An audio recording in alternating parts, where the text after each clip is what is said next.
Hello friends, my name is Neeraj Singh. I am from GMC Datia. कैसे हो आप सब लोग? उम्मीद है कि आप अच्छे होंगे। तो फ्रेंड्स, आज हम इस वीडियो में डिस्कस करेंगे 12th क्लास का केमिस्ट्री का चैप्टर मेटलर्जी, जो कि आपके पार्ट 1 में दिया हुआ है। ठीक है। और फ्रेंड्स, हम इसे एक ही चार्ट के अंदर कंप्लीट मेटलर्जी को समझेंगे। और इसमें फ्रेंड्स मैं एनसीईआरटी बेस्ड आपको पूरा मेटलर्जी समझाया है, तो प्लीज़ आप वीडियो को पूरा देखना और डेफिनेटली आपको पूरा चैप्टर समझ में आएगा। ठीक है। और फ्रेंड्स, हमारे जो हैं एवरीडे इन लाइफ और पॉलीमर के भी बिल्कुल समराइज फॉर्म में वीडियो पड़े हुए हैं, आप उनको भी आप देखिए और आपको डेफिनेटली उससे बेनिफिट होगा। ठीक है। आपकी बहुत जल्दी से सारी चीज़ें समराइज फॉर्म में रिवाइज हो जाएंगी। ठीक है। तो अब ज़्यादा टाइम ना ख़राब करते हुए हम इस चैप्टर को स्टार्ट करते हैं।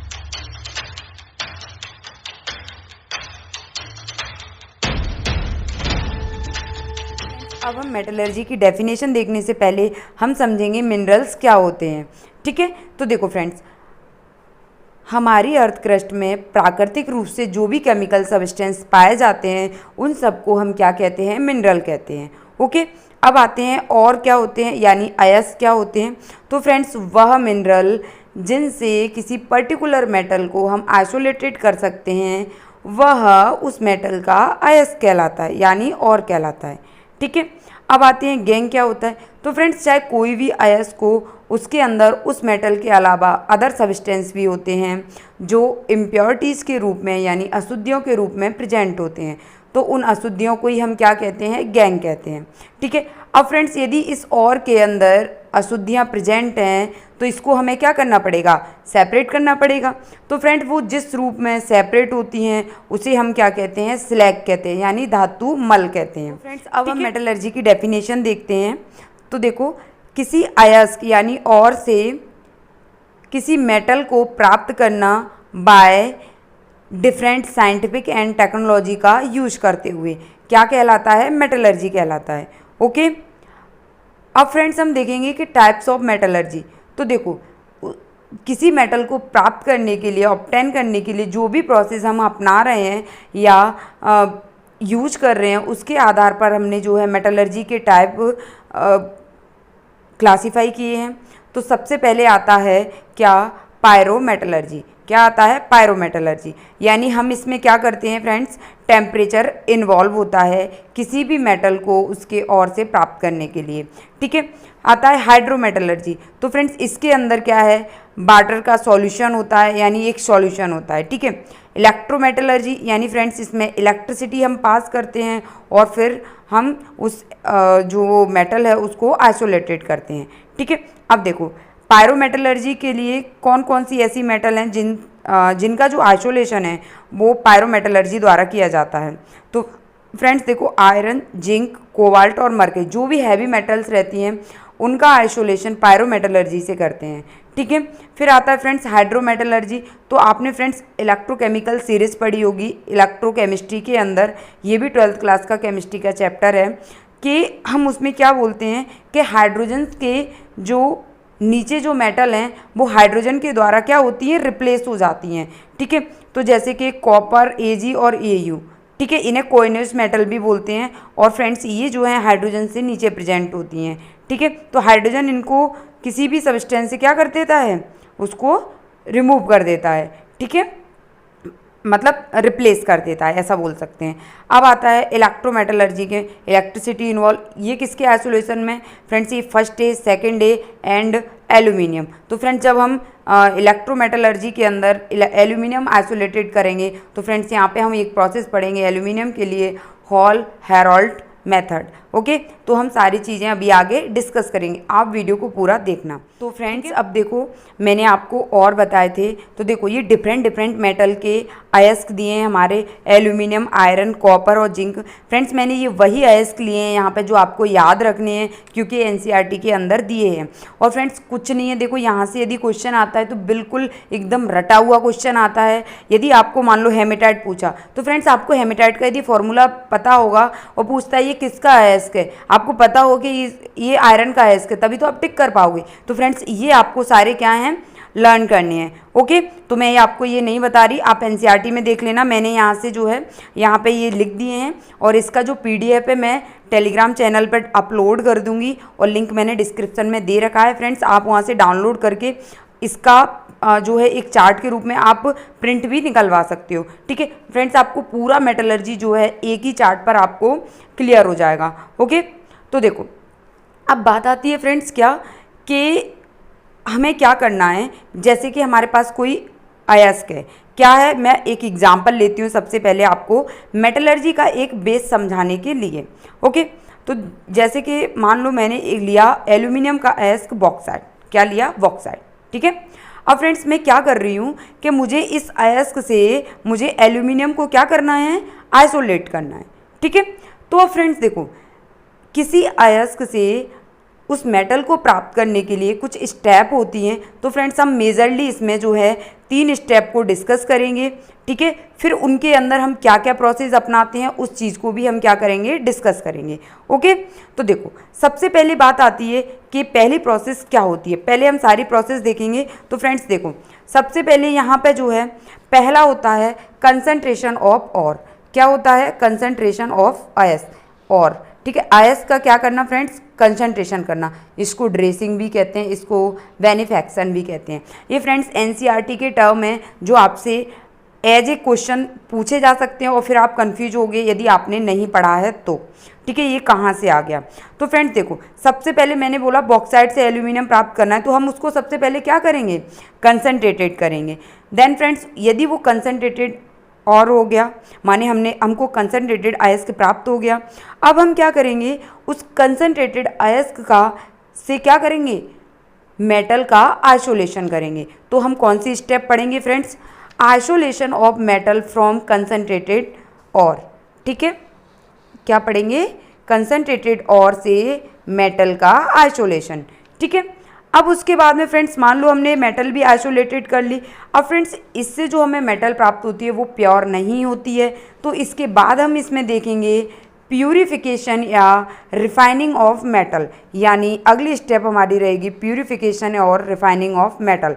यानी यहाँ से जो कंसनट्रेटेड और से जो मेटल प्राप्त होगी वो हमारी क्या है, प्योर नहीं है, तो हमें उसका क्या करना पड़ेगा, प्यूरिफिकेशन करना है। ओके, अब फ्रेंड्स हम सबसे पहले अपना जो है कंसंट्रेशन ऑफ और से ही स्टार्ट करेंगे। ठीक है, इसके अंदर क्या क्या मेथड हैं इसको हम डिटेल करेंगे। ओके, तो देखो ये स्टेपों को फॉलो करते हुए हम पूरी मेटलर्जी को कंप्लीट करेंगे। तो आप इसको वीडियो को पूरा देखना और ध्यान से आप सुनते चलना, आपको इसको बहुत अच्छे से समझ में आ जाएगा। ठीक है, तो फ्रेंड्स और को कंसंट्रेटेड करने के लिए हमारे पास में 2 टाइप की मेथड होती हैं। सबसे पहले फिजिकल मेथड और दूसरी होती है फ्रेंड्स हमारे पास केमिकल मेथड, जिसको हम लीचिंग भी कहते हैं। ठीक है, तो फ्रेंड्स सबसे पहले हम जो है फिजिकल मेथड को डिटेल करेंगे यहाँ पे। तो देखो फिजिकल मेथड में सबसे पहली मेथड आती है ग्रेविटी लेविगेशन या हाइड्रोलिक वॉशिंग। ठीक है, तो फ्रेंड्स देखो इसके अंदर क्या होता है, इस मेथड को हम कब यूज़ करते हैं, तो फ्रेंड्स हमारा जो अयस्क है, अयस्क के अंदर जो मेटल है ना, और जो उसकी इम्प्योरिटीज़ हैं उसके अंदर, यदि उनमें ग्रेविटी का अंतर है, कैसे डिफरेंस है, यानी हम जब उसे इस मेथड में क्या करते हैं कि जैसे उस अयस्क को यदि हम वाटर में डिज़ोल्व करते हैं ना, तो जो इम्प्योरिटीज़ होती हैं फ्रेंड्स वो लाइट होती हैं, हल्की होती हैं, जो वाटर के ऊपर तैरती हैं, है ना, फ्लोट करती हैं। और जो हमारा उसके अंदर जो हमारी मेटल होती है, यानी जो बचा हुआ प्योर अयस्क होता है, मतलब लगभग हम प्योरिटी की तरफ जाएंगे।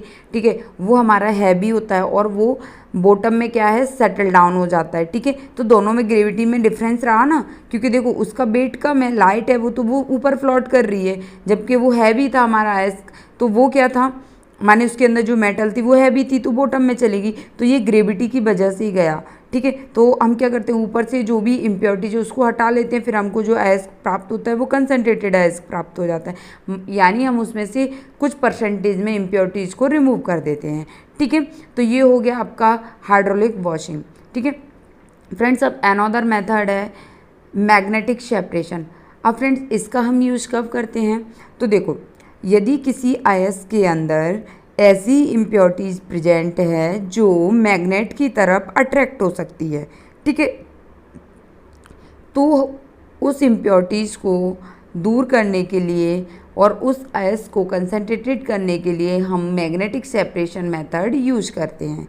ओके, तो देखो मैग्नेटिक सेपरेशन मेथड का एक डायग्राम है फ्रेंड्स, जिसको आप एनसीईआरटी में एक बहुत ईजिली आप इसको क्या कर सकते हैं, समझ सकते हैं, ठीक है। तो आप इसको ध्यान से देखिए इस डायग्राम को। यहाँ से हम क्या कर रहे हैं, इसमें इस आयस को क्या कर रहे हैं, इस जो ये साइकिल चल रहा है एक, ठीक है, एक पट्टा है जो कैसा है, मैग्नेट का बना हुआ है, ठीक है, मैग्नेटिक रोलर है ये, ठीक है। तो फ्रेंड्स देखो यहाँ से हम क्या कर रहे हैं, इस आयस को क्या कर रहे हैं, डाल रहे हैं, ठीक है। आयस को यदि यहाँ से इस पट्टे पे डाल रहे हैं तो क्या हो रहा है, ये आगे बढ़ रहा है, आगे बढ़ रहा है। तो देखो फ्रेंड्स इसके अंदर यदि जो मैग्नेटिक इम्प्योरिटीज़ होंगी, जो मैग्नेट की तरफ अट्रैक्ट होंगी, वो क्या होंगी, हमारे जो रोलर है ना उसके पास गिरेंगी, ठीक है। और जो इम्प्योरिटीज़ जिनके अंदर मैग्नेटिक प्रॉपर्टी नहीं होगी वो पार्टिकल्स हमारे इस रोलर से दूर गिरेंगे, ठीक है। तो इस तरीके से हम दोनों को क्या कर सकते हैं, सेपरेट कर सकते हैं। तो हमने क्या देखा कि जो इम्प्योरिटीज़ हैं उनके अंदर यदि मैग्नेटिक नेचर है तो हम इस मेथड के द्वारा उन इम्प्योरिटीज़ को दूर कर सकते हैं और अपने आयस को क्या कर सकते हैं, कंसंट्रेटेड कर सकते हैं, ठीक है। तो ये मैग्नेटिक पार्टिकल्स इम्प्योरिटीज़ दूर हो गई और ये हमारे पास कंसंट्रेटेड आयस प्राप्त हो गया, ठीक है। और ये सब कहाँ कर रहे हैं, मैग्नेटिक रोलर पर अपन इसको चला रहे हैं, ठीक है। अब फ्रेंड्स नेक्स्ट मेथड आती है हमारे पास फ्रॉथ फ्लोटेशन मेथड, जो कि फिजिकल मेथड का अनदर टाइप है, ठीक है। अब देखो सबसे पहले फ्लोटिंग मेथड हम फ्रॉथ फ्लोटेशन फ्रेंड्स यूज किसके लिए करते हैं, तो देखो ये जो है सल्फाइड अयस्कों के का कंसंट्रेशन करने के लिए करते हैं, ठीक है। ऐसी मेटल जिनके सल्फाइड अयस्क हैं उनकी इम्प्योरिटीज़ को हम क्या करते हैं, फ्रॉथ फ्लोटेशन मेथड के द्वारा रिमूव करते हैं, ठीक है। अब देखो इसके अंदर भी क्या होता है फ्रेंड्स, आप इसको भी बेटर तरीके से एक डायग्राम से समझ पाओगे जो एनसीईआरटी के अंदर दिया है, ठीक है। अब आप देखिए इस डायग्राम को, इसके अंदर क्या हो रहा है, देखो यहाँ से क्या हो रहा है, पल्प ऑफ और प्लस ऑयल। तो फ्रेंड्स देखो हम यहाँ पे क्या करते हैं कि जो हमारा सल्फाइड अयस्क है उसको उसकी जो पाउडर फॉर्म होती है उसको वाटर में डिज़ोल्व करके हम एक पेस्ट तैयार करते हैं, ठीक है। और उसके अंदर ऑयल मिक्स करते हैं। फ्रेंड्स ये ऑयल क्या है, ये फ्रेंड्स यहाँ पे हम फ्रॉथिंग एजेंट मिलाते हैं, ठीक है। फ्लोटिंग एजेंट बोल दो, फ्रॉथ एजेंट बोल दो या कलेक्टर बोल दो, ठीक है। फ्रेंड्स इसके अंदर हम ये मिक्स करके यहाँ से इसके अंदर पास करते हैं, इस कंटेनर में डालते हैं और फिर उसके बाद इसको हम स्टेरर से घुमाते हैं, देखो ऊपर से एयर पास करते हैं, ठीक है। जिसकी वजह से क्या होता है फ्रेंड्स, इसके अंदर जो है ये बबल्स बनने लगते हैं जिनको कहते हैं हम मिनरल फ्रॉथ। ओके, अब क्या होता है फ्रेंड्स, इसके अंदर हम जो है स्टेबलाइज़र मिलाते हैं। क्यों मिलाते हैं, ताकि जो ये बबल्स जो बने हैं हमारे वो क्या रहें, स्टेबलाइज रहें, ठीक है। अब देखो इन बबल्स के अंदर क्या क्या होता है, तो फ्रेंड्स हम इसको एक एग्जांपल से समझते हैं। जैसे कि जो कि एनसीईआरटी के अंदर दिया है कि लेड सल्फाइड का कोई एक अयस्क है जिसके अंदर जिंक सल्फाइड की इम्प्योरिटीज़ प्रेजेंट है, ठीक है। तो हमको क्या करना है कि जिंक सल्फाइड की जो इम्प्योरिटीज़ है उसको हमें सेपरेट करना है, किससे, लेड सल्फाइड से। ओके, तो हम क्या करते हैं फ्रेंड्स, देखो इनिशियल स्टेज में जब फ्रॉथ बनेगा यानी जब बबल्स बनेंगे फ्रेंड्स, तो ये दोनों के दोनों कहाँ रहेंगे, ऊपर रहेंगे इसके अंदर, ठीक है। लेकिन हम यदि इसके अंदर एक ऐसा कंपाउंड जिसे कहते हैं हम डिप्रेसेंट मिलाते हैं, जैसे NaCN एज ए डिप्रेसेंट मिलाते हैं, जो कि जिंक सल्फाइड से रिएक्शन करके ये कॉम्प्लेक्स बनाता है। और ये कॉम्प्लेक्स क्या करता है, जो हमारा ये ऊपर जो झाग है यानी जो फ्रॉथ है उससे ज़्यादा हैवी होने के कारण ये नीचे सेटल डाउन कर जाता है, ठीक है। तो ये कॉम्प्लेक्स जो होगा ये इस तली में सेटल डाउन कर जाएगा, ठीक है। अब ये तली में यदि सेटल डाउन कर गया तो ऊपर अब फ्रॉथ में कौन बचा, ओनली लेड सल्फाइड, ठीक है। अब ये लेड सल्फाइड को हम यहाँ से क्या कर लेंगे फ्रेंड्स, सेपरेट कर लेंगे। इस तरीके से फ्रॉथ फ्लोटेशन मेथड हमारी जो है चलती है और इससे हम सल्फाइड अयस्कों को क्या करते हैं, उनकी जो इम्प्योरिटीज़ है उनको हम रिमूव करते हैं, ठीक है। तो अब इसको हम अपने नोट्स में समराइज फॉर्म में देख लेते हैं। तो फ्रेंड्स आप देखो फ्रॉथ के अंदर हम इस देख लिया कि सल्फाइड और के सेपरेशन में काम आता है। लेकिन एक्सेप्ट फ्रेंड सिल्वर और गोल्ड के जो सल्फाइड होते हैं उनके लिए इस मेथड को हम यूज़ नहीं करते हैं। इसके लिए हम केमिकल या लीचिंग मेथड यूज़ करते हैं, उसके अंदर भी हम मेक आर्थर प्रोसेस यूज़ करते हैं सिल्वर और गोल्ड के सल्फाइड आयस्कों के कंसंट्रेशन के लिए। ठीक है, अब देखो फ्रेंड्स क्या होते हैं फ्लोटिंग एजेंट या कलेक्टर क्या क्या होते हैं जो कि एनसीईआरटी में दिए हैं, आपको याद रखने हैं। Pine oil, fatty acid and xanthate. फिर उसके बाद आते हैं फ्रॉथ स्टेबलाइजर में फ्रेंड्स से दोनों एग्जाम्पल याद रखने हैं, क्रिस्टॉल एंड एनिलीन। तो मैंने आपको बताया कि वो जो झाग बनते हैं ना उनको हमें क्या करना है, स्टेबल करना है। ठीक है, फिर उसके बाद में फ्रेंड्स हम क्या मिलाते हैं उसके अंदर डिप्रेसेंट जैसे NaCN, जो कि क्या करता है ये जिंक की जो इम्प्योरिटीज है उसके साथ कॉम्प्लेक्स बना के बॉटम में चला जाता है और ऊपर जो झाग है उसमें क्या रह जाता है, जिंक लेड सल्फेट रह जाता है। ओके, तो फ्रेंड्स ये हो गई हमारी क्या फिजिकल मेथड हो गई, उसके अंदर भी 3 मेथड पढ़ी हमने। ठीक है, अब हम पढ़ेंगे फ्रेंड्स क्या, केमिकल मेथड। तो फ्रेंड्स देखो केमिकल मेथड को ये क्या कहते हैं, हम लीचिंग कहते हैं। और ये कौन कौन सी मेटल के लिए यूज होती हैं, एल्यूमिनियम, सिल्वर और गोल्ड के लिए। ठीक है, तो सबसे पहले हम एल्यूमिनियम के लिए देखेंगे। तो देखो फ्रेंड्स मैंने आपको बताया कि जब भी हम किसी भी मेटल का जो है आइसोलेशन कर रहे हैं तो हम क्या करते हैं, सबसे पहले उसका अयस्क लेते हैं। तो फ्रेंड्स हमने एल्यूमिनियम का अयस्क लिया क्या, बॉक्साइड, Al2O3.2H2O। अब इसके अंदर फ्रेंड्स इम्प्योरिटीज हैं किसकी, टाइटेनियम ऑक्साइड, सिलिका डाइऑक्साइड और आयरन ऑक्साइड, इसकी इम्प्योरिटीज हैं। इन इम्प्योरिटीज़ को हमको क्या करना है, रिमूव करना है। ठीक है, तो मेनली फ्रेंड्स सिलिकॉन डाइऑक्साइड और आयरन की ऑक्साइड की अशुद्धियाँ होती हैं, ये तो बहुत कम मात्रा में होता है टाइटेनियम ऑक्साइड। ठीक है, अब देखो फ्रेंड्स यदि एल्यूमिनियम के अयस्क में आयरन की इम्प्योरिटीज है, आयरन के ऑक्साइड की इम्प्योरिटीज है तो उसे कहते हैं रेड बॉक्साइड। यदि सिलिकॉन डाइऑक्साइड की इम्प्योरिटीज है फ्रेंड्स तो उसको कहते हैं हम वाइट बॉक्साइड। क्या बोलते हैं, वाइट बॉक्साइड। अब देखो फ्रेंड्स दोनों टाइप की इम्प्योरिटीज़ को सेपरेट करने के लिए हमारे पास डिफरेंट मेथड है। तो हमें फ्रेंड्स यहाँ पे ओनली मेथड के नाम याद रखने हैं, पहले इनकी क्या रिएक्शंस होती हैं इसमें हमें डिटेल में नहीं जाना, जो इम्पोर्टेंट होगी वो मैं आपको बता दूंगी और उसके बाद में आपको कुछ भी ध्यान नहीं रखना, ओनली नेम याद रखने हैं। ठीक है, तो देखो सबसे पहले हम देखते हैं कि आयरन के ऑक्साइड की इम्प्योरिटीज़ को दूर करने के लिए फ्रेंड्स, रिमूव करने के लिए हम यहाँ पे बेयर प्रोसेस यूज करते हैं। और ये बेयर प्रोसेस फ्रेंड्स एनसीईआरटी के अंदर भी समझाई गई है, तो मैं आपको इसको अभी बाद में डिटेल करूँगी, वेट कीजिए आप। ठीक है, आप सुनते चलिए ध्यान से, आपको बिल्कुल अच्छे से समझ में आएंगी सारी चीज़ें। ठीक है, तो अब बेयर प्रोसेस में हम क्या करते हैं, NaOH का यूज करते हैं। ठीक है, फिर उसके बाद आता है friends hall process. Hall process भी इसमें यूज करते हैं, इसमें सोडियम कार्बोनेट का यूज करते हैं। ठीक है, तो यानी आयरन की अशुद्धियों को दूर करने के लिए हम 2 मेथड यूज करते हैं, बेयर प्रोसेस और हॉल प्रोसेस। ठीक है, अब हम देखते हैं फ्रेंड्स यदि सिलिकॉन डाइऑक्साइड की इम्प्योरिटीज है तो क्या यूज़ करेंगे, तो फ्रेंड्स हमारी सर्पिक प्रोसेस होती है और इसके अंदर हम कार्बन और नाइट्रोजन का मिक्सचर यूज करते हैं। ठीक है, तो ये हो गई फ्रेंड्स एल्यूमिनियम के जो अयस्क है बॉक्साइड का जो है इसका कंसंट्रेशन करने की मेथड। ठीक है, तो आपको पहली स्टेप पे ये नाम याद रखने और किस में क्या यूज़ करते हैं वो याद रखना है। ठीक है, अब आते हैं फ्रेंड्स, मैंने आपको बताया कि सिल्वर और गोल्ड के जो सल्फाइड अयस्क होते हैं उनको सेपरेट करने के लिए, उनका कंसंट्रेशन करने के लिए फ्रेंड्स हम केमिकल मेथड में के अंदर मैक आर्थर फॉरेस्ट मेथड या साइनाइड प्रोसेस का यूज करते हैं। ठीक है, अब देखो इसके अंदर क्या होता है फ्रेंड्स, जैसे कि मैं आपको यहाँ से समझाती हूँ, फिर ये एक हमने कॉमन रिएक्शन लिखी है। ठीक है, तो देखो सिल्वर का अयस्क अर्जेंटाइट, इसकी रिएक्शन NaCN से कराते हैं ऑक्सीजन की प्रेजेंस में। तो फ्रेंड्स हमारे पास ये कॉम्प्लेक्स बनता है। फिर कॉम्प्लेक्स की हम रिएक्शन किससे कराते हैं फ्रेंड्स, जिंक से कराते हैं। और ये जिंक क्या करता है, इस सिल्वर को इसके कंपाउंड से क्या कर देता है, डिस्प्लेस कर जाता है और खुद जाके इसमें क्या हो जाता है, बैठ जाता है और फिर हमको Ag यहाँ पे प्रिसिपिटेट होकर के प्राप्त हो जाता है। ठीक है, तो देखो हमने सल्फाइड से Ag प्राप्त कर लिया ना। ठीक है, और यहाँ कौन सी रिएक्शन हो रही है फ्रेंड्स, डिस्प्लेसमेंट रिएक्शन।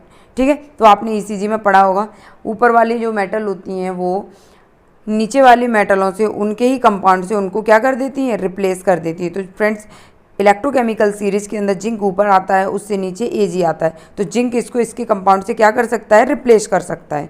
ठीक है, अब उसके बाद ऐसे ही फ्रेंड्स हम गोल्ड की रिएक्शंस देखेंगे तो इसमें भी ये प्राप्त हो गया। ठीक है, अब देखो कॉमन रिएक्शन क्या है, ये हमारे मेटल रहेंगी, साइनाइड आयन रहेगा, वाटर रहेगा और ऑक्सीजन रहेगा, इससे ये कॉमन कॉम्प्लेक्स बनेगा, है ना। और फिर इससे ये जिंक का कॉम्प्लेक्स बनेगा, इस मेटल को यहाँ से ये क्या कर देगा, जिंक रिमूव कर देगा। ठीक है, तो मेटल सॉलिड के रूप में हमको ये प्राप्त हो जाएगा, क्योंकि इस तरीके से ये रिएक्शन एनसीईआरटी में दी है। ठीक है, तो फ्रेंड्स देखो ये हमारी हो गई इसके अंदर कि और को हम कैसे कंसनट्रेटेड करते हैं। तो 2 मेथड हो गई, फिजिकल एंड केमिकल मेथड। आपको इसी सीक्वेंस में ये सारी चीज़ें याद रखनी है। अब फ्रेंड्स हम देखेंगे कि अब आयस को हमने कंसनट्रेट तो कर लिया, लेकिन अब इसका जो है इससे मेटल को कैसे आइसोलेट करते हैं। ठीक है, तो फ्रेंड्स इसका जो रिमेनिंग पार्ट है उसे हम नेक्स्ट पार्ट, वीडियो के नेक्स्ट पार्ट में देखेंगे। ये हमारा पार्ट 1 कंप्लीट हुआ। अब इसके बाद आप पार्ट 2 देखिए और आपको पूरा मेटलर्जी बहुत अच्छे से समझ में आएगा। आप सारे लेक्चर फ्रेंड्स सीक्वेंस में देखने हैं आपको। ओके, तो अब अगले वीडियो को देखिए। बाय तब तक के लिए।